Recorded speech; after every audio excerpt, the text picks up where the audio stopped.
신당역 살인사건 피의자 전모 씨는 피해자를 불법 촬영하고 협박한 혐의로 지난해 10월 구속심사를 받았지만 당시에 도주 우려가 없다는 이유로 풀려났습니다. 최근에 발생한 엘리베이터 납치 미수 피해자도 비슷한 이유로 구속을 면했었죠.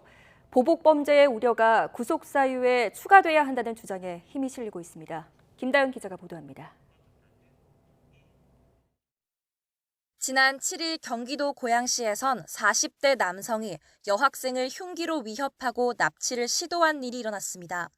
가해 남성과 피해자가 같은 아파트에 사는 만큼 확실한 분리가 필요해 보였지만 남성은 구속을 면했습니다. 신당역 스토킹 살해범 전모 씨는 지난해 10월부터 피해자를 불법 촬영물로 협박한 혐의로 수사를 받았습니다. 하지만 증거인멸이나 도주 우려가 없다는 이유로 구속되지 않았습니다. 현행법상 구속 사유는 일정한 주거가 없거나 증거를 없앨 우려가 있을 때 도망갈 우려가 있는 경우 이렇게 세 가지로 한정됩니다. 재범의 위험성이나 피해자와 참고인에 대한 위해 우려는 고려사항에 그칩니다. 이번 전 씨 사건을 계기로 보복 범죄로 이어질 가능성이 있는 피해자에 대한 위해 우려를 정식 구속 사유로 추가해야 한다는 주장이 나오는 이유입니다. 구속영장을 신청하는 입장에 있는 경찰도 입법화에 긍정적이란 연구 결과도 있습니다.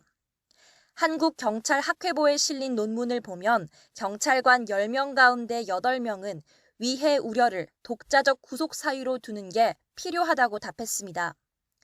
그 이유로는 피해자에 대한 보복 범죄 방지가 가장 많이 꼽혔습니다. 하지만 실효성 측면에서 회의적인 시각도 존재합니다. 구속 사유가 늘어난다고 해서 판사가 피의자의 보복 범죄 징후를 알아채기 쉬워지는 건 아닐 뿐더러 그렇다고 모든 스토킹 범죄자에 대해 구속영장을 발부하는 건 불구속 재판 원칙에 어긋나기 때문입니다. 수도권의 한 부장판사는 YTN과의 통화에서 수사기관의 적극적인 소명을 강조했습니다.